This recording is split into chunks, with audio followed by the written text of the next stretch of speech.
भाई गली वाले मलेरकोटला बेनती है भलवान जी ने स्टेज आज साडी कमेटी वालों मान सम्मान किया जाना बेनती है।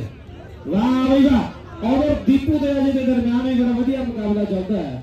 दीपू पहलवान पठानकोट अखाड़ा महाबली पठानकोट वाकई जिथे आकाश पहलवान आलम पहलवान इन्होंने को जो बच्चे प्रैक्टिस करते हैं और अखाड़ा भी चलाने बहुत बढ़िया। दीपू पहलवान पठानकोट जो उपरले पासे है इधर कुश्ती चलती है डॉक्टर बलवान पहलवान रियासी में नाल भी कालू पहलवान दीनानगर पहलवान तय करके दिखाओ।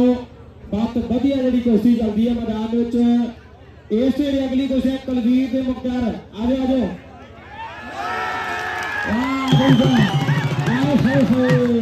भाई ताड़ियां ला दो जोरदार।